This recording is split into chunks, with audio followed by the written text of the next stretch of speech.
Good afternoon, everyone. Welcome to another special series, NHS Talks, in combination with the National Hellenic Museum.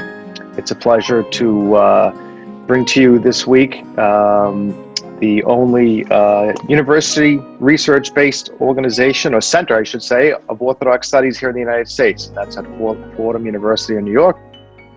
And the two gentlemen who are the co-founders, George Demacopoulos, and both actually doctors, Dr. George Demacopoulos and Dr. Aristotle Papanikolaou, are here to join us, and we'll jump right into it in a second with some introductions. But I just wanted to let everyone know that this oral history project that we have with the collaboration with the National Hellenic Museum in Chicago is a great way to preserve an archive digital history of not only individuals and families that have been prominent in our Greek American community, but also organizations, churches, various groups that have made an impact in the lives of our community. So it's a pleasure to have both George and Telly here with us today. I know you have your folks out there have their bios, but maybe the best thing to do is just briefly, I'll give you each about a minute or two, even though you both have extensive CVs and bios, but just get a minute or two just to talk a little bit about yourself to our audience, and then we'll jump right into the center. George, go ahead. So George, go ahead. Okay. All right. So I grew up in Knoxville, Tennessee. My father is an immigrant from Patras, Greece. My mother is an American. I'm trained as a historian. I went to the seminary, Holy Cross. Between my undergrad and my PhD, I received a PhD in religious studies at University of North Carolina, Chapel Hill.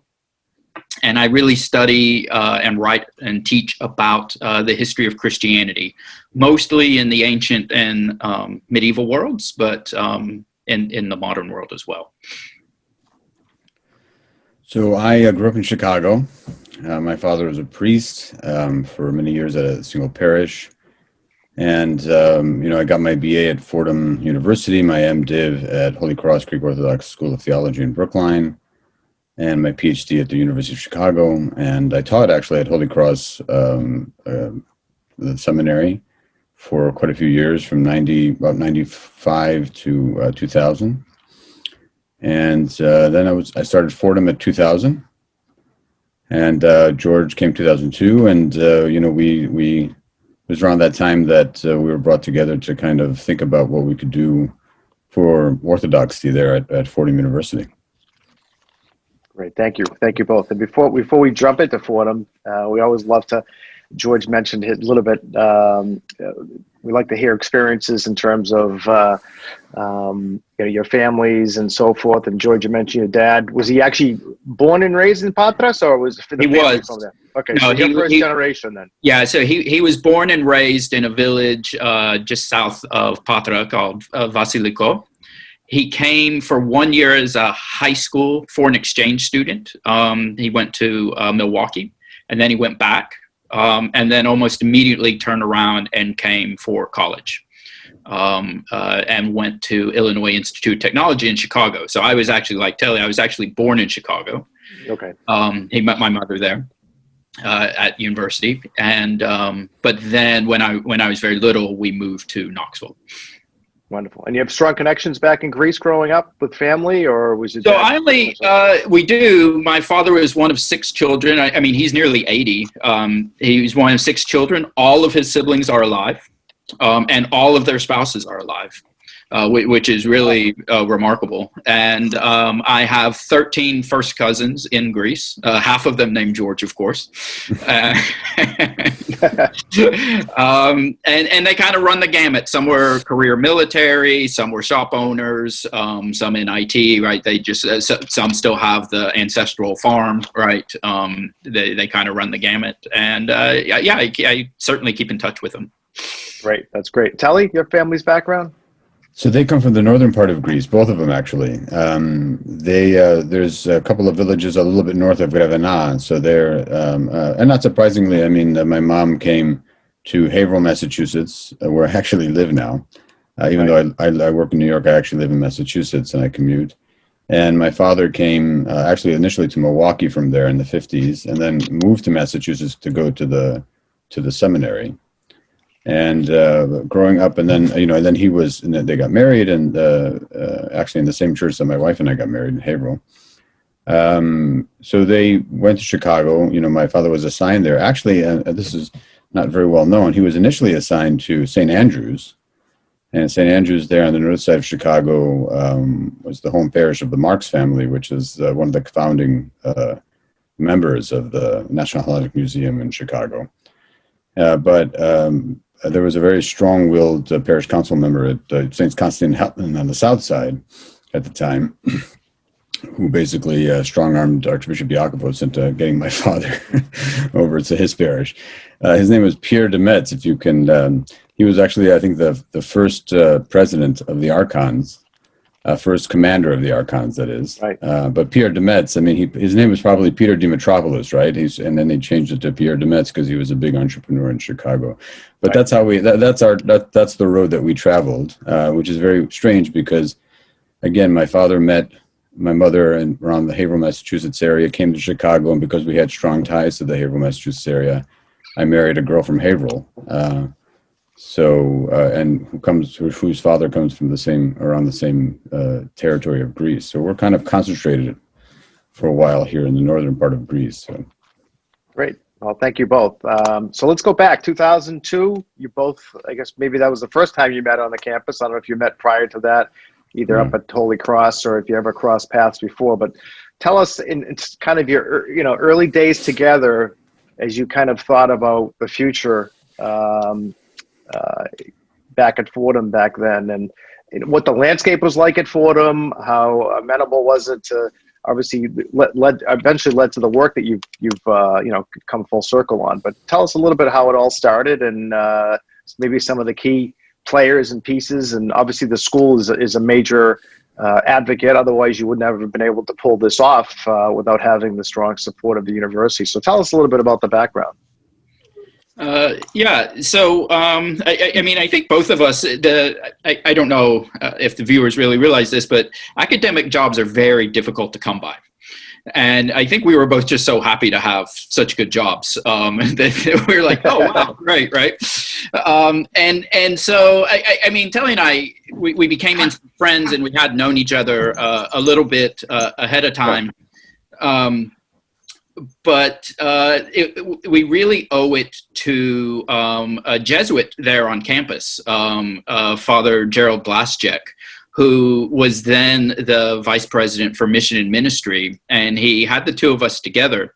And he sort of put it out there, and we realized that it was true, that when I was hired, because Telly was already there, it was the first time in kind of U.S. academic history that you had two graduates of an Orthodox seminary on the same theological faculty, right? That other than an Orthodox seminary, right? Now there are other schools now that have imitated that or replicated it, but it was the first time. And Father Jerry was kind of he was very enthusiastic that we do something for the Orthodox students on campus, and we kind of like just hatched this plan. What could we do? And we dreamt big. There's as we say, that every university you've ever heard of has a center of Jewish studies, and yet the Jewish population and the Orthodox population in the United States is about the same, right? And through those centers, the Jewish community is really able to mobilize and speak to the issues that they're concerned with, and to study them rigorously and objectively and so forth. And so we dreamt of creating that kind of space at Fordham, such that it could be replicated elsewhere. Telly, you probably want to add some to this story. Yeah, I mean, it's worth noting that Fordham has had a long history of good relations with the Orthodox and the Greek community. Many Greeks in the area, there were Greek immigrants in the 60s and the 70s and the 80s. I mean, they sent their kids to Fordham. And there was a woman there named Stella Mundis who was the executive assistant to maybe about 4 or 5 Fordham presidents from the 1950s all the way up until into the perhaps late 1980s, early 1990s, somewhere around that time. And she through her work, she established good relationships with the archdiocese. In fact, Metropolitan Silas of New Jersey gifted a wonderful, beautiful icon with the Jesuits still exhibit to Father Finley, who was the president there. And then, of course, Father John Meyendorff, who was the dean of St. Vladimir Seminary, was a full professor there. He's the Orthodox scholar, well-known, wrote many books, really responsible for teaching a lot of people about the Orthodox faith, and really a well-known figure. In fact, George's chair is, of course, named after the Father John Meyendorff and Patterson Family Chair in Orthodox Christian Studies. So there's a long history there. And, in a way, we kind of, and there was one other feature, too. There was a John the 23rd Center, which was actually Eastern, what's called Greek Catholic, right, which is Catholics who follow the Orthodox liturgical tradition, and they, but that center moved from Fordham to another place. But there's a long history there, with the Orthodox community, and Father Jerry Blaschek was a Jesuit who loved the Orthodox and really just wanted to, and it really is notable also that his first thing was, what can we do for the Orthodox students, right? And then, so we revived the Orthodox Christian Fellowship. And then from there, because when I was a student there in the 80s, we had a strong Orthodox Christian Fellowship. And, but then, then we revived it back in 2002 or 2002, 2003. And then I think the center really was launched with what's now become the Orthodoxy in America lecture. And Archbishop Demetrius gave that lecture, and we were expecting 75 people, and we got like 350. So we kind of thought we were onto something there. we thought we were really onto something, and in terms of his expansion, and as George said, there's so many centers out there, Jewish studies, and I think the Greeks, what they did is they started establishing centers of Hellenic studies everywhere. So there's many centers of Hellenic studies, but there's no center for Orthodox Christian studies. And in as much as obviously we need the seminaries, they're absolutely vital and essential to the life of the Orthodox community. It's important that Orthodoxy also be present in other academic settings, and centers are ways of doing that. And so we kind of thought in that direction. It didn't happen right away. I mean, we started with this lecture, and we started making contacts. And I'll just end this particular comment by saying that, and I also think this is worth noting, is that our first major donor was Michael and Mary J. Harris. They were, they came to our lectures, and they saw what we were doing, and really before our feet were off the ground. I mean, before our feet were really off the ground, they really were, they sort of almost. It was kind of like almost a kind of a startup company investment for them. It was a sense in which they had a certain kind of promise and faith in what we were doing. And together with, of course, Solon and Mariana Patterson from Atlanta, who have been very generous and in so many ways to also establishing the Father John Meyendorff Chair. So we could not have done it without people in the beginning kind of believing in the vision, believing in us, and kind of moving forward. So we're very grateful. And since then, of course, we've expanded the donor list, and so many people have given to us, and we're very grateful for that, because we can't even do it. We couldn't do it without people supporting us. So tell our audience, because a question came up, and actually I think some people already know, I was fortunate enough that you both asked me to serve on the initial advisory committee. Now, at the time, it was a program. You had not become a center yet. So explain to kind of the people out in the world here, how you had a great idea, you had support, you started getting some money at the beginning. It was I guess it was first classified as a program, and then so how do you know how does that, I guess, just from the world of academia, how does a program eventually become a center? Because I think a lot of people are familiar with centers and institutes at major universities that, you know, how they're a major player. Right. Yeah. So that's a great question, and it's one that trips up a lot of people. Right. To say it somewhat crassly, a program is two professors with a good idea.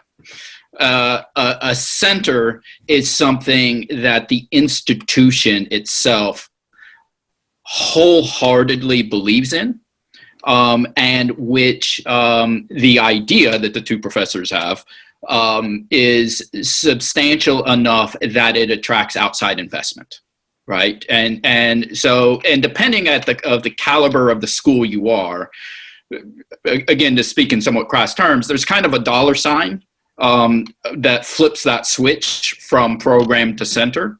And it's just going to depend, right? At Harvard, it's more than at a small junior college, right? But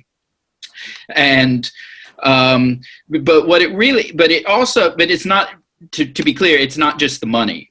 It also really has to be the institution's belief that what you're doing is important, consistent with the mission of the institution, and sustainable. One of the problems that a lot of universities have is that you have initial enthusiasm and you have an initial donor, but right, so a donation made in 1950, if it isn't supplemented with other things down the road, it just is simply not going to be sufficient to run it in perpetuity. So you really need a kind of vision that's going to continue to speak to future generations. And one of the things we've had at Fordham, which we really should say at the beginning, in addition to this Father Blaszczak, who really called us together and inspired us, from the very first time we brought this idea to the university president, Father Joseph McShane, who's also a Jesuit, he also kind of went all in. Yeah. And even when we were still a program, he was so committed to the idea that we were able to take advantage of certain things at the institution that other programs weren't allowed to take advantage of. He really did kind of fast track us. He and a provost by the name of Stephen Friedman, who unfortunately, tragically died a few years ago unexpectedly. The two of them really set us up to be the difference. And when we approached Dr. Friedman, because it was really his decision to make that jump from program to center, he laid out a series of benchmarks that we had to do, one of which was really establish this advisory council, right? Which you very generously agreed to be in from the beginning. We won the NEH award. Let me explain that. Maybe 7 or 8 years ago, I've lost track at this point, we applied to the National Endowment for the Humanities for a $2 million matching challenge, so that there would be an endowment at Fordham to always study Orthodox Christianity. We won that award. It was the first time that anyone at Fordham had won that award. And it was the first time in US history that anything related to Orthodoxy had been funded by the NEH. So that again kind of, in a sense, demonstrated a proof of concept. And so with the advisory council, with the donations from Mr. Patterson and Mr. Jaharis and the members of the advisory council, and winning this NEH, Fordham then flipped that switch to make us a center. And what that then kind of opened, in a sense, the floodgates for additional institutional support, in terms of we get the support of the marketing and the PR people, we get a dedicated fundraiser, we get on the president's calendar, we get on the dean's calendars, we are able to offer a minor for students and so forth. Yeah, and centers around centers at various universities have a much larger infrastructure. There's some really large centers. People think of Brookings Institution, There's the Berkeley Center for Religion, Peace, and World Affairs at Georgetown.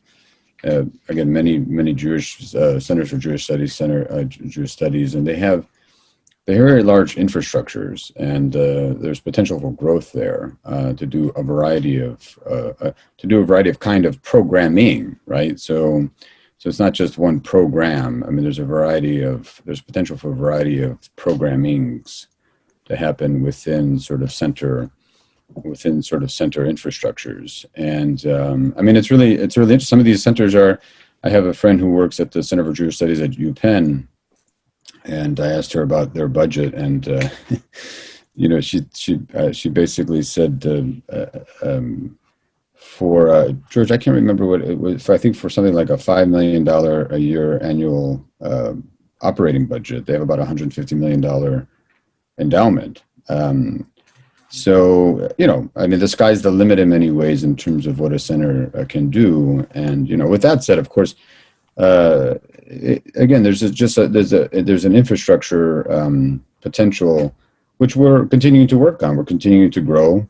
In fact, in fall of 2021, we're gonna, we've already been fairly successful in getting grants and private donors, which shows the grants especially show that people in the larger academic world are getting it, that Orthodox Christian Studies needs to happen. It needs to be promoted. It needs to. But we need to continue to grow. And in fall 2021, we're launching Future Orthodoxy, which is a $5 million campaign for growth. And we're already underway in a silent phase. And, we're just there's identification of growth and human talent as our top priorities. And an aggressive plan to secure endowment funding is now being implemented. So, and support from friends and people who believe in the vision is just really, really crucial for us. Because, again, we can continue to grow and grow and grow. And the sky's the limit in terms of what a center like ours could do. I'm going to touch, and you can take it in any direction you'd want. I'm going to touch upon, because I think they're remarkable, the accomplishments of the center, because I think it really speaks volumes to not only your vision, but also the support from the university and the support from the community to get you where you are today. Anyone going on your site or has attended any of your events, will see you've had obviously COVID has kind of put a damper on certain things, but you've had, pretty vibrant, robust activity around the center. And both of you are named chairs. So that in and of itself is very impressive. The amount of time and resources you've put into developing research. You have distinguished fellowship program. Obviously, the core of the center activities is your conferences and seminars and your journal, as well as your public orthodoxy forum. You can talk a little bit about that. And as you stated earlier, beyond the student focus, which OCF provides some great kind of extracurricular outside of the classroom. That you also have a minor, an established minor in the school as well. And more recently, you had a great focus on women scholars, which is, so you're not, I think people that are familiar with you obviously know the story, know it well. But beyond that, the work that you've done really is, like you said, there's really nothing else of this kind across the United States. So, I'll leave it up to you to talk specifically about anything, any of these highlights that I've talked about, and maybe talk a little bit about them and kind of the impact and what your vision is around specific programs that are part of the center. So let me say that let's think about this in kind of different baskets of activity, right? So one basket of activity is kind of scholarship that could be transformational, but is really aimed at a kind of high level. So really for scholars, priests, advanced students, and that sort of thing. Then there's a kind of public dimension, right? The ways in which the kind of work that the center does can kind of speak to the world more broadly, both Greek Americans and just a broader audience as well, right? Including like the State Department. And then there's the sort of thing that we do for students, right? So if you think of them in those three different baskets. So I'll speak about the scholarly stuff, and then maybe Telly can talk about the purpose of public orthodoxy and speaking in the State Department and the work we do there. So in terms of the scholarship, we may, like, centers can do a lot of different things. They can really focus on events. They can focus on students. They can focus on research. We made a decision kind of early on that because there really was nothing else like this, that we could probably have the greatest long-term impact if the primary kind of investment that we made was on the scholarship. In other words, if we could establish endowments that would enable scholars to free them up to do the kind of work that can be transformational, then that would have a kind of ripple effect. I realize that people outside of the academic world don't really realize that this happens, but take somebody like Sigmund Freud, for example, right? So Sigmund Freud was a professor who had ideas and was giving papers that dozens of people attended, right? Not hundreds, not thousands, right? He didn't have this international audience. There were a few professors that were listening to the kinds of things that he said, right? But now everybody is like so immersed in the language of Freud because of the work that he did in his little incubator, right? It truly was transformational. It changed the world. And it's the same kind of thing with Orthodox Studies, right? I mean, one of the reasons we won that NEH grant was because we were able to convince the people that the people on the selection committee in DC that if U.S. businesses, if the U.S. State Department is going to be engaged in the parts of the world where Orthodox Christianity is the dominant expression of Christianity in the region, the Middle East, the Balkans, Russia, etc., but only 1% of the U.S. population is Orthodox, then somebody has to make that translation process occur. There has to be somebody that is doing the kind of high-level research that is going to be useful so that businesses, governments can navigate the Orthodox Christian world in all of its complexity and diversity. And so the research that we do, whether it's theological or historical or political or anthropological, right, speaks to all of that. One of the common misperceptions is that we only do theology. Now, Telly and I are both in a theology department, but the center itself is multi and cross-disciplinary. We support, the scholarship that we support and promote runs the gamut in terms of disciplines. So I'll let Telly speak to more of the public facing. Yeah, I mean, I there's so many things that we do that I could highlight, but obviously the one thing that we're fairly well known for, probably most known for, I would say, is public orthodoxy. It's just amazing to some extent how so many things we've done in the center, just sort of ideas that occur just on a whim, honestly, have kind of exploded. Right? It just goes to show you, right? I mean, it really just goes to show you that you never know. You really never know. I mean, and this idea sort of just emerged in 2015, and we picked a name and said, well, let's just give it a try. And then it came at a certain moment. So there's a couple of things to mention about public orthodoxy is, and somewhat related to what George said. But with public orthodoxy, it's a forum. It's not really. I mean, we called it a blog, but it's really an electronic publication. There's no comments that are allowed, and it's really a forum where difficult issues that confront the church, the society, are able to be addressed in freely. And we get a lot of heat for that. We get a lot of praise. I think we get more praise than heat, but we do get a lot of heat for that as well. And we won't mention names, but we have received gratitude from not just simply priests, but from bishops, actually, who have thanked us for providing this forum where people can give voice to concerns and questions, and we're very rigorous. I mean, we look at the things that are posted, and many of the things that we post aren't really very controversial, but a few things are. And we make sure that there's a solid argument there. There's some solid scholarship or solid references, we have again people thanking us for allowing for this kind of forum to exist as a way of just simply giving voice, perhaps, to another way, an alternative way of thinking about our Orthodox faith.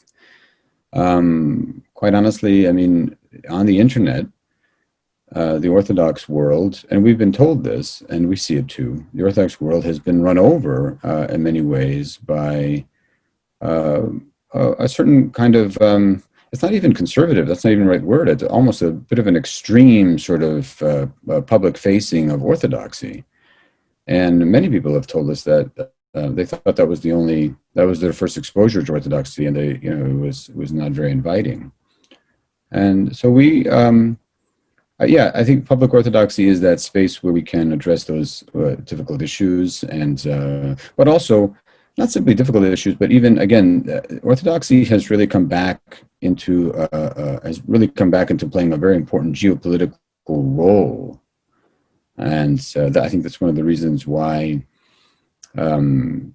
It's one of the reasons why Sean Casey, who was working with John Kerry in the department at the time under the Obama administration, John Kerry had a department under the Secretary of State. In the State Department, he had a department on religion and world affairs, and Sean Casey was the head of that department, and he's now the director of the Berkeley Center that I mentioned. But that's one of the reasons why he, consulted us before Obama's term ended about what's happening with Orthodoxy in the Ukraine and in Russia, and what's going on there, and what role is the church playing, and so on and so forth. And because these people are starting to see Orthodoxy religion in general, but Orthodox Church and Orthodox Christianity playing a very significant role, not simply within the countries, but it's also the case that the Russian Orthodox Church, and together with Vladimir Putin, together are forming international alliances on what's called traditional values. And so it's not simply an internal affair. The role the Orthodoxy is playing is shaping in many ways kind of the geopolitical borders and divisions and landscape, so to speak. Especially since Russia has kind of taken on this mantle of being somehow the protector of traditional values, and that's even infected. Maybe that's the wrong word. That's even influenced, I would say, the American landscape in the sense that there are many American converts, and we had a wonderful fellow at our center, Sarah Riccardi-Schwartz, who did work on this in the Appalachian Mountains. That there are many Orthodox converts to Orthodoxy who actually kind of look to Russia, look to Putin as as the world leader, let's say, who can ultimately save even the United States from a kind of godless liberalism. And so there's a lot of important issues out there, and I guess that would lead me to maybe the second thing that again, there's so many things we do. I think the minor to the students that we do, I think is really important. But the other thing is the fellowships, I think, that we do, because we have fellowships for faculty and for dissertations, and really the only faculty fellowship in Orthodox Christian Studies, right, George? I think I don't think there is another one around. And we're one of two, I think, dissertation fellowships and dissertation completion fellowships in Orthodox Christian Studies. The other one actually is at Holy Cross. I don't know if they've given it over the past few years, but the one at Holy Cross has one as well. So yeah, there's so many things I could mention, but I think in general, we try to provide, again, layers of programming, right? that ultimately just allow free discussion in a way that we discern is still, within the framework of our Orthodox faith and tradition. Like, we're still within the framework of our, we're still sort of within those parameters, even though some people think that. Oh, I think we lost Telly. I'll use this as an opportunity to follow up. Obviously, and you have a tremendous, as I said, programs, and you have discussed a lot of issues for us online, but also at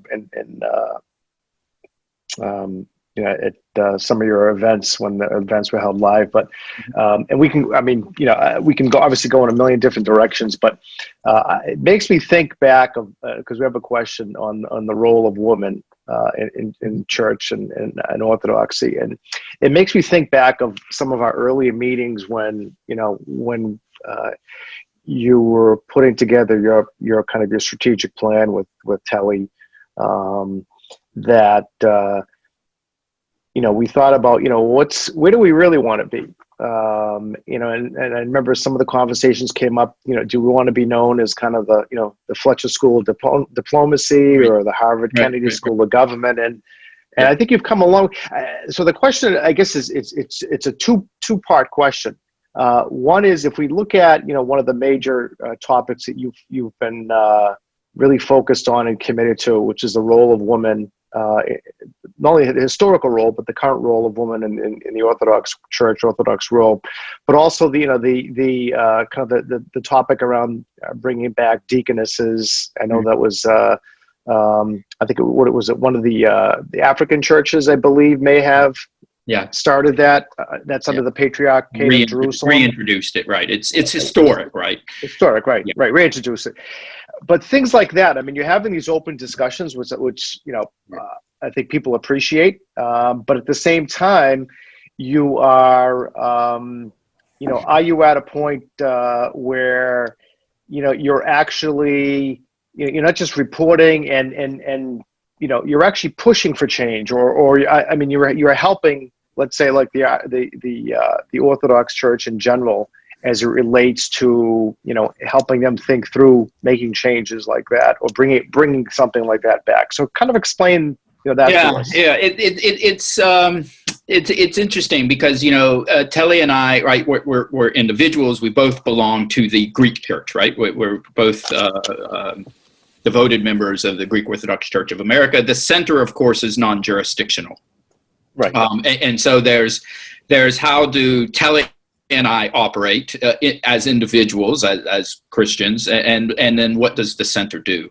I mean, the center, so here's where there's some convergence. Both Telly and I are personally committed to this, and the center is directed towards this. We really do want to, at least for the foreseeable future and in recent years, to really have a very strong commitment to exploring both high-end scholarship and in a public-facing kind of way, the historic, current, and future roles for women in the church. And there's lots of reasons for that, not the least of which is the fact that you don't have to be particularly astute to to speak to priests, seminarians, and so forth, who unfortunately simply reflect a kind of unhealthy and unhistorically negative view towards women, right? Just this kind of patriarchal view that, frankly, in the American context, is as much born of a kind of knee-jerk American neo-traditionalism as it is any kind of historic Orthodox understanding of women. I'm actually teaching a course at Fordham this year for the first time called Women of the Christian East. And the fact of the matter is that when Christianity came onto the scene into the Greco-Roman world, it was probably the most liberative movement in the history of the world for women at the time. right? In terms of the kind of patriarchal expectations for what women in classical Greece and Rome were, Christianity kind of blew those wide open. And so when you talk about Christianity when you talk about women in the church from that kind of perspective, it completely upends all of our modern assumptions about patriarchal structures and about how the church is oppressive to women and how there isn't a place for women in the church and so forth. And so we are committed to these kinds of things. You ask the extent to which the church, we're helping the church, or the church asks us to do these sort of things. I mean, officially speaking, the center is independent of any church superstructure, right? So that's clear for everybody to understand. That's what differentiates us from a seminary, right? It is fully independent. And because it's Fordham, which is, an elite institution as institutions go, right, they adhere to the highest standards of academic freedom and that sort of thing. But Telly and I have no interest. So even though we have the freedom to do whatever we want to do, we don't have any interest in doing anything that is uncanonical or heretical, right? Despite what people might say about us, right? We very much see ourselves as operating from within the tradition of the church, but bringing the kind of rigors of the academic life and the willingness to question anything to that. Right. And so a particular thrust of the things that we've been doing are a series of things related to women in the church. And, as Telly said, repeatedly, as in like many, many times a year from many sources, bishops from multiple jurisdictions will pull us aside and say, thank you. Right. You're doing the sorts of things that for a variety of reasons we just can't do, but keep doing it. Yeah, I think that it would be a little disingenuous of us to kind of be able to say that we're opening up the forum for discussion of issues that are maybe difficult to do in parishes, or to difficult to coordinate at sort of the episcopal level, without maybe thinking that these things could, that there could be change within the church, right? With that said, we there are things for us that are non-negotiable, but we do, like, we don't want to change the creed, right? So we're not, so we're not going to change the creed, we do think, we just think that sometimes Orthodox gets reified in a way that the list of things that you can't talk about, just seem to grow and grow and grow and grow and grow, where then Orthodoxy becomes like a checklist rather than a way of life. And, we just, we find that, and even, the way, to some extent, that some Orthodox Christians have perhaps projected Orthodox Christianity in such a way that has maybe aligned itself either culturally or politically. Again, we just want to be able to kind of poke a little bit at those points of reification, I think, that don't necessarily have to be that way, right? And again, it's not going to be the creed, obviously, because we're not going to poke in that direction, because that's non-negotiable. I will say, though, there are issues that we feel can be discussed, and we partnered with wonderful people at the University of Exeter, Brandon Gallagher, and someone who was a student at Fordham University at one time and now doing a PhD in Regensburg, Gregory Tucker, and we won this British Voices, British Council Bridging Voices Challenge grant, not challenge grant, but a grant. To do this, and these grants are kind of really difficult to get. I guess it sounds like I'm bragging, but it needs to be known. It's not so much bragging as much as to let people know that the world is taking notice out there that Orthodox Christianity needs to be supported and studied and talked about and thought about and so on and so forth. Where we just had we did a project on gender and sexuality at our website, fordham.edu/orthodoxy. There's a link. There are links there you can find for videos and content for that related to that project.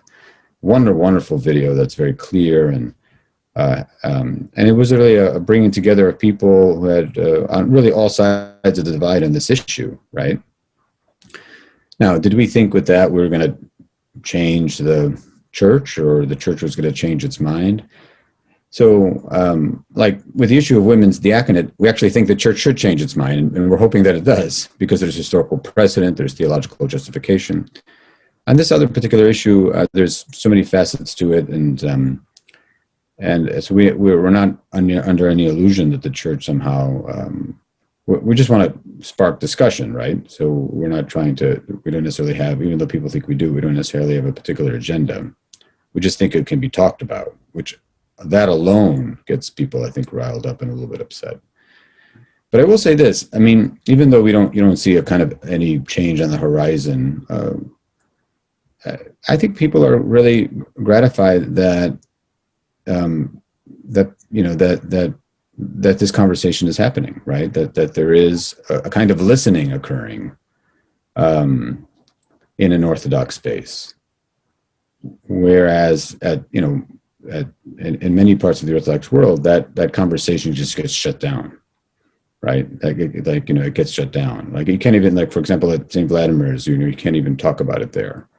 And I think that we just don't believe in that. We just believe that there can be discussion, and I think on some issues we hope for there to be change. On other issues, we just think that certain things could be talked about when other people don't feel that it can be.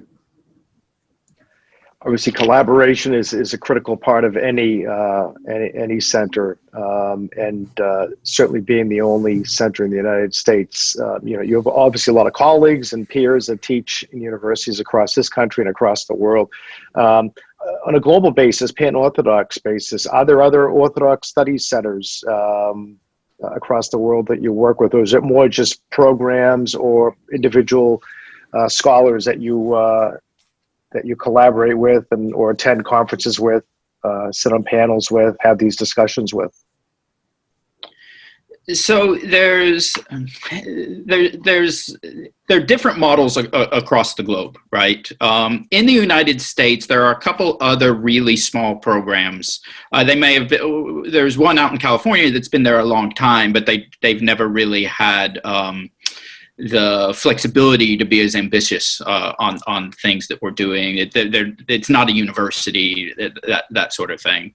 Or there might be small teaching colleges that are moving in this direction, doing things primarily for students, not so much for research.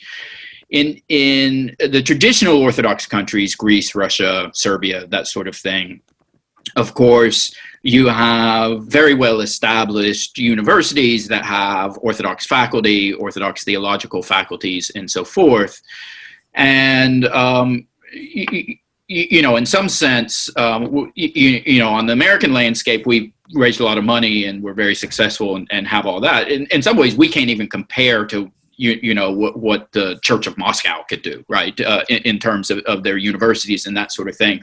But what really differentiates us from those kinds of places is that there you are either, in those traditional Orthodox countries, those faculty and those works are either directly under the oversight of the local bishop or directly under the oversight of the local government.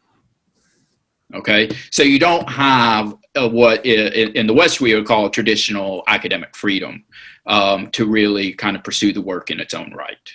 Now there is a small program. There is a program in Cambridge, the International Orthodox Center. I forget the actual title for. Anyway, there's an institute. There's an institute in Cambridge in the UK. which has some full-time faculty, but again, doesn't have the resources for the kinds of fellowships and the publishing house and or public orthodoxy or anything like that. The one thing we should mention maybe is Volos. I'll let Telly mention Volos. Yeah. Yeah, I mean, one of our earliest partners was Volos Academy for Theological Studies in Volos, Greece. And they're very, very excellent center. They do a lot of things that we do. They have they publish books, and they sponsor conferences and other discussions and so on and so forth.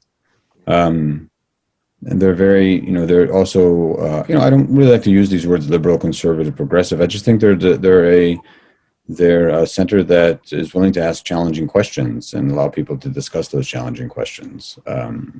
And we've partnered with them. It's really a partnership that we value very much, and we've done it since 2010, where we had a conference really, which was a sign of things to come to some extent, because we had a lot of scholars there, Orthodox Christian scholars, who were a little bit earlier in their career at that time, and now have since written books and have become a lot more well known actually since then.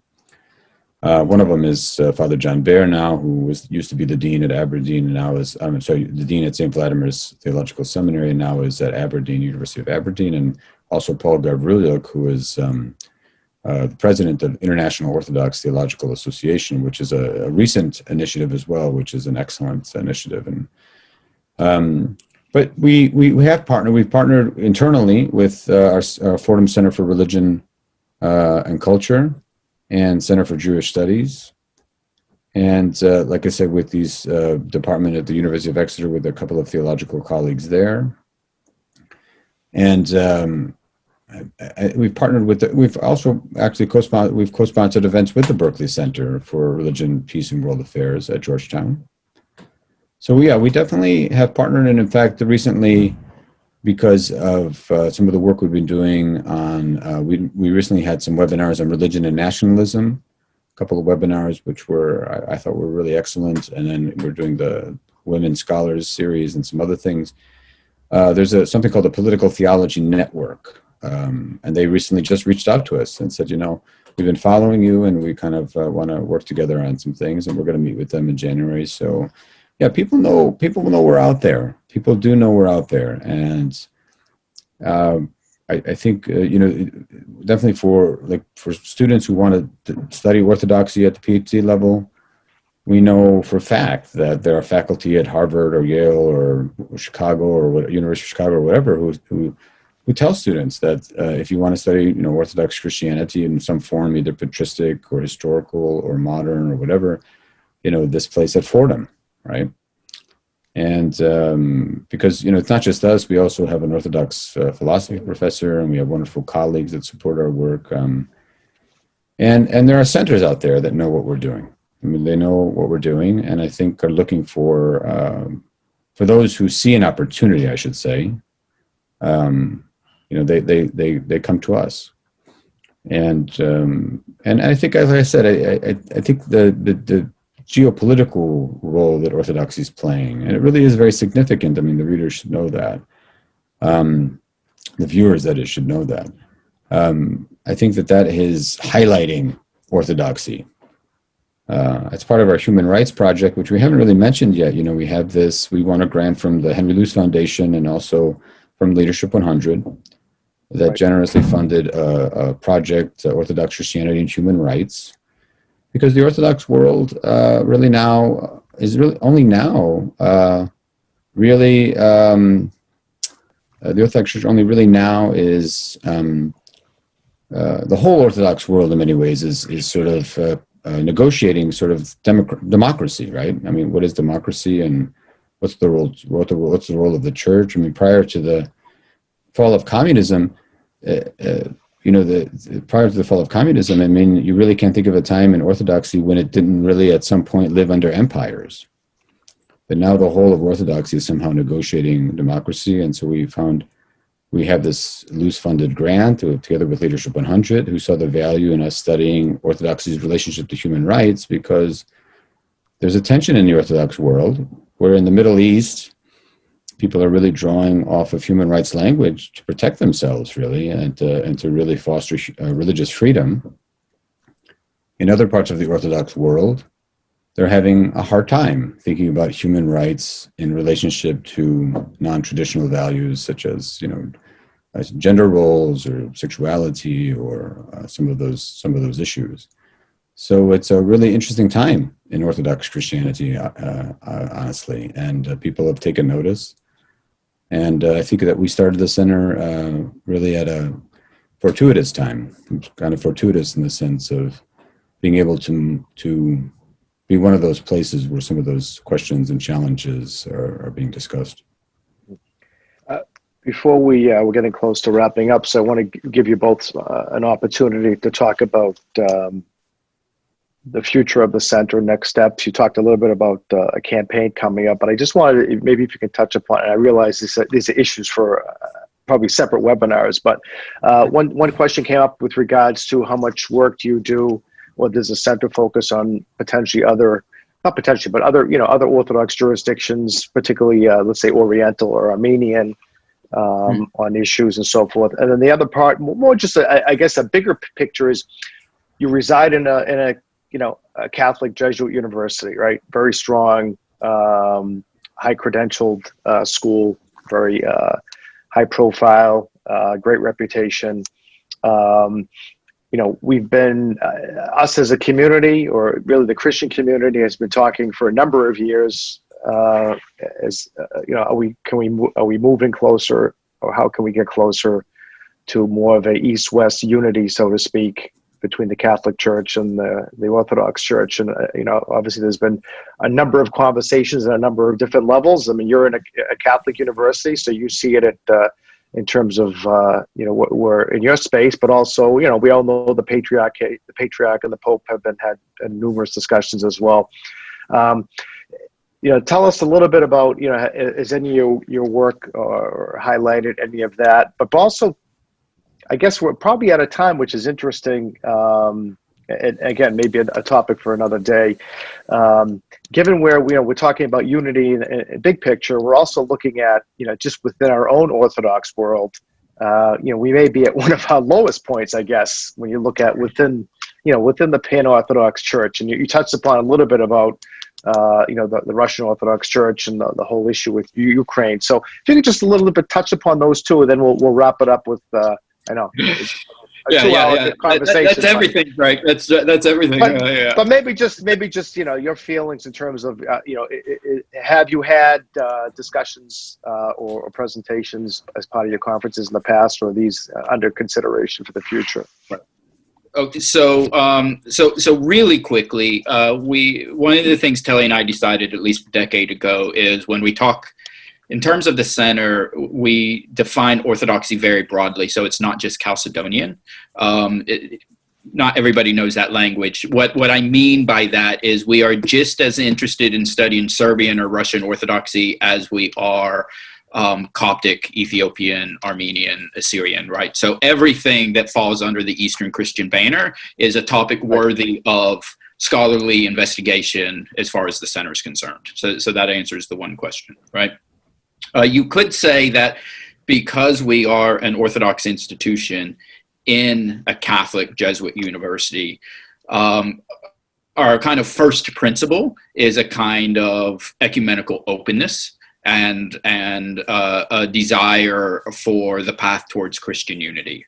And so, really the first endowment that we had was precisely for that. It's a triannual conference. It's the Patterson Family Conference. Every 3 years, we do a very high-end conference with global experts on a single issue that seems to divide Orthodox and Catholic Christians, and we just try to chip away one issue at a time.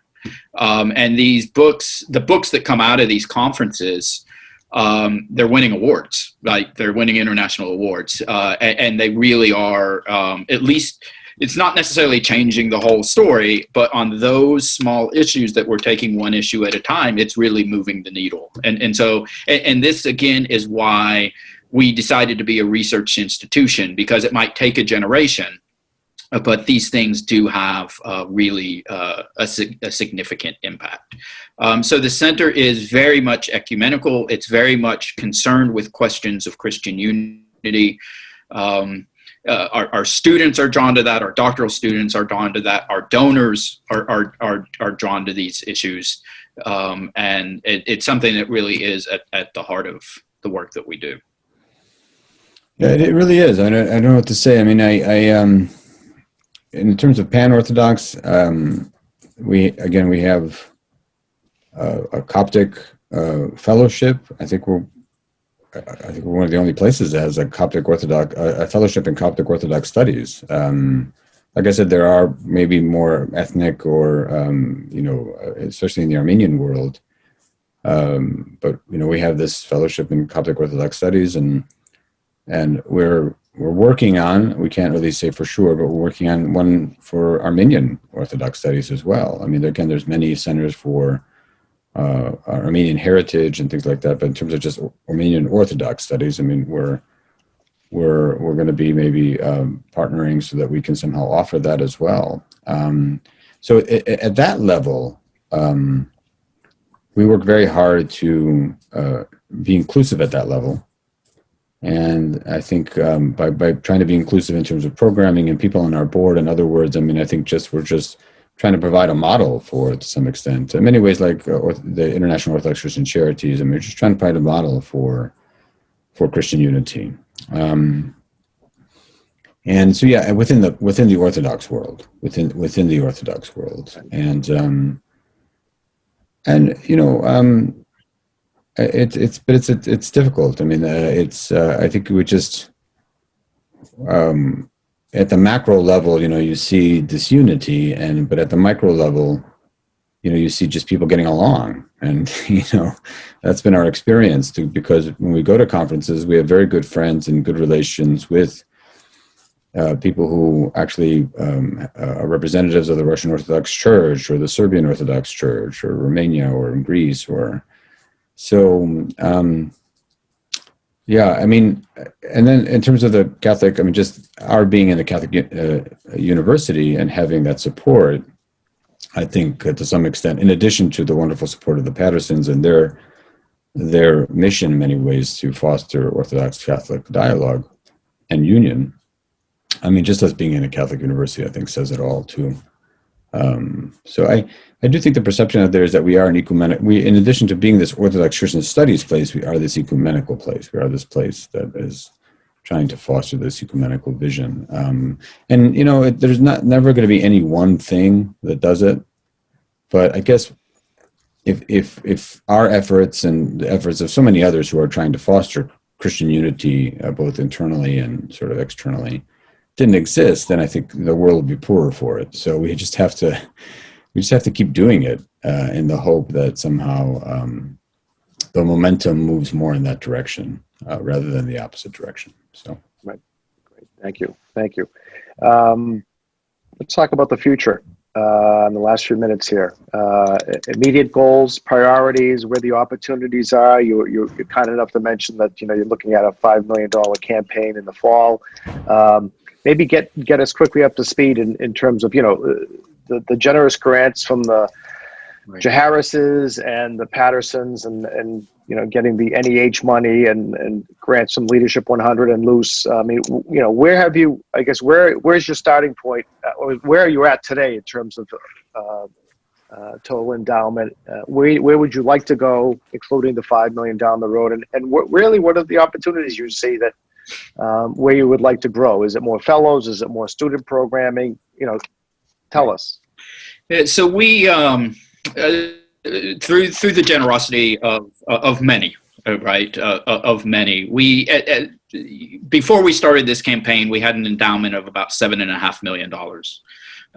That covers the chairs, the endowed chairs that Telly and I hold, which means that there will be, for as long as Fordham University exists, there will be 2 scholars studying Orthodox Christianity.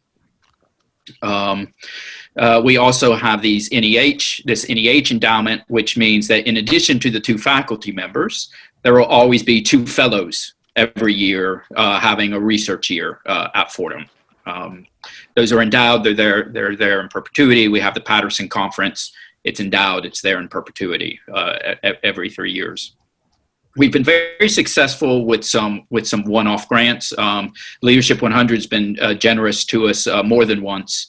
So they helped us launch a journal, which is now thriving. Actually, the Journal of Orthodox Christian Studies. It's doing really, really well.